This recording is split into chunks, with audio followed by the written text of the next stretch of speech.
Don't you want amazing soil that gets better and better every year? Don't you want soil, crops, nutrient dense food, and your abundance all to increase every single year? That's what regenerative really means. And that's what regenerative soil is all about. So, what is soil? Soil is more than just the clay, sand, and silt. But first, let's talk about those, because a lot of people just jump right over those without looking at them. And the reality is there's a new metaphor that I've been working on in my new book. And it's this, that the clay, the sand, and silt, they're all silicates. They're all different sizes of soil particles. And they're divergently different sizes. And that's why we can see them with our naked eye when we do a jar soil test. But they are the hardware. They're the actual structure of the soil. But they're also the conductors. Think about it. The silicon chips that are inside everything, Silicon Valley, all this stuff, these are the same materials that are making up the primary elements of the mineral side of the soil, the bioelectric soil. You can't plow a field into good structure. Only nature can do that. Only nature can build authentic and long-lasting soils. We can participate. We can be part of the cycle of that regeneration, but ultimately it's the life that is doing it. Photosynthesis is taking energy out of the photosynthetic process and transmuting it into the soil. And it's the organic matter. So the more organic matter, the darker, richer, more beautiful your soil is, the more energy your plants are going to have, the more energy your system and stability your system is going to have, resilience when times are tough, over the long run, in the dry season, in the wet season. It's going to give you a completely different system. And it's also going to be more reduced. It's going to have more energy. It's going to be holding more electrons. And it's going to have a lot more nutrients available. And of course, things can get too wet. Things can get, they can turn into mucks. They can turn into peat bogs and all these different things.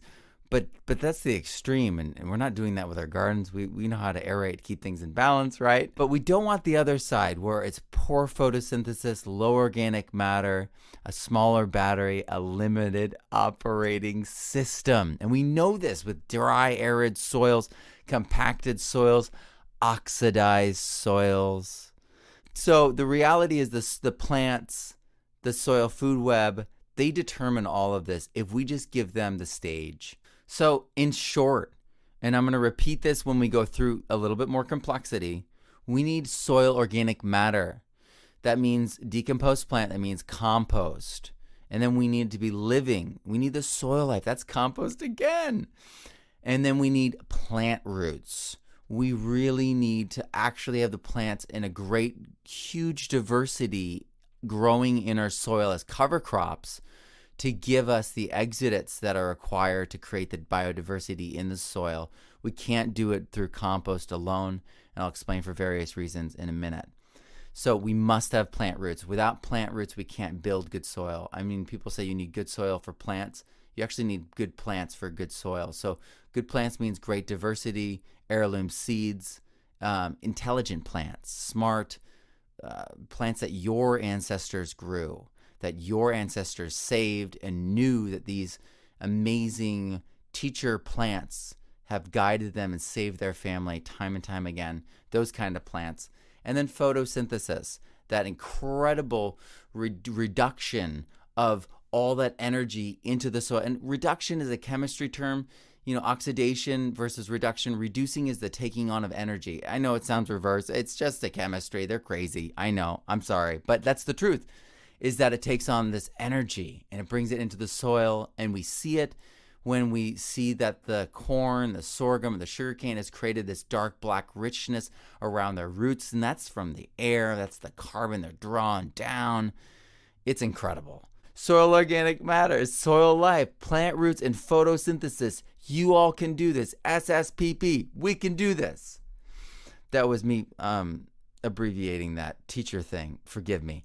Cover crops 2.0. All right. We all know about legumes, right? You can buy inoculant and inoculate your legume seeds, your cowpea seeds, your clover seeds, your peas, your fava beans, even your bush beans, your climbing beans. All of them can fix nitrogen into the soil. Why is this important? Because it makes proteins.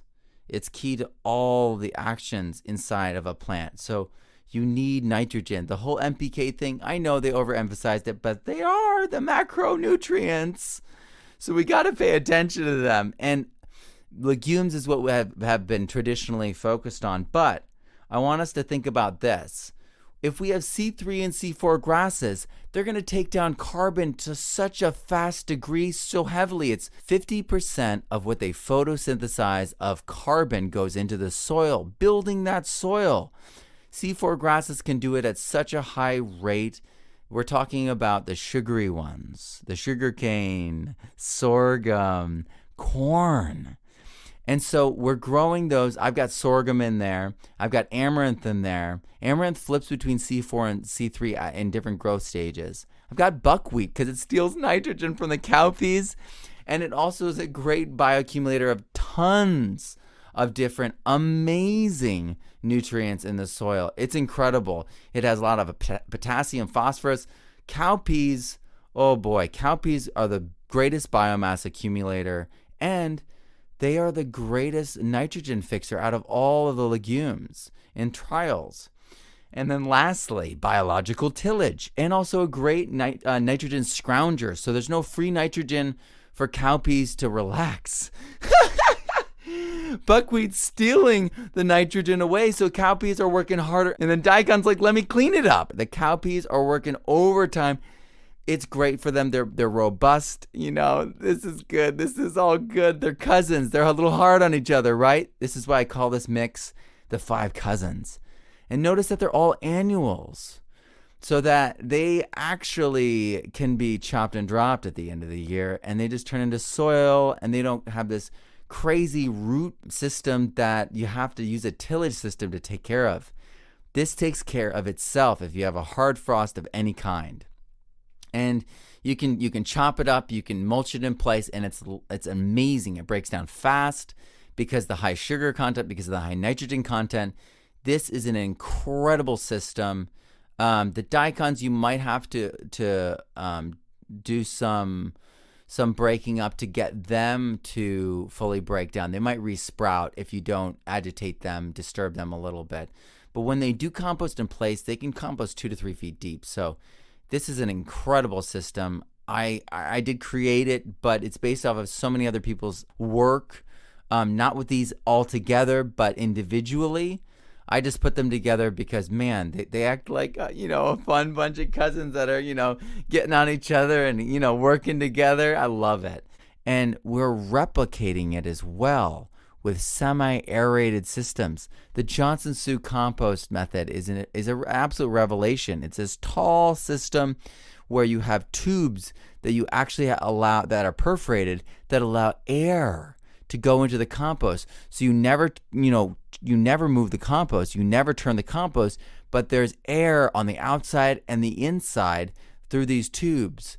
And so it's a very fungal compost, and it takes a full year to complete. But when you add it, it makes the soil better every single year thereafter from one application. So static semi-aerated composts. Let's make our compost bins with tubes in them, maybe PVC tubes, maybe metal tubes with holes in them, so that they stay in there as you add stuff to it. So there's always aeration all the way throughout, whether it's worms, whether it's static, and you leave it there. You fill it up, you cover it, you leave it there for a year, and you come back, and it will reward you at a completely different level than trying to rush through the creation of compost. Let's embrace a different method and a different journey that so many of our ancestors already did and already knew and understood, that leaving it alone, letting it go through its cycle, can ultimately give us an incredibly superior product. Dr. Elaine Ingham herself now even says only 2 turns and add those chimneys. So her compost piles have chimneys now that are these pipes like the Johnson-Su method, and she's only turning twice to reset it to keep it within the temperature bounds and allow this to be a fast compost, but also a semi-aerated and semi-static. So the awareness is out there. It is spreading, and you can do this too. There's also this thing called EM, effective microbes, and it's kind of magic. I'm going to put this recipe here. It's from a free book on my website, thepermaculturestudent.com. You can check it out. If you've got stinky chicken pens, stinky pig pens, stinky manure, stinky human manure, biochar and EM together will control the smell, will change it into amino acids. Those nitrogen compounds can be changed into amino acids by the EM consortium, and you can actually scale this up and extend it yourself at home. So check this out. It's absolutely stupendous. Transform that stink. Now, manures can also be added, but remember that, initially they have their own pH due to their own diet. So some of them are going to be acidic, some of them are going to be more alkaline. It really depends on the freshness and the handling as well. And then when you add it, the soil conditions are going to also affect it. If it's alkaline, nitrates are going to make it more alkaline. But if it's already alkaline, any kind of nitrogen that you add will turn into nitrates. It's just the sad reality of the system. And it will use 4 times as much water.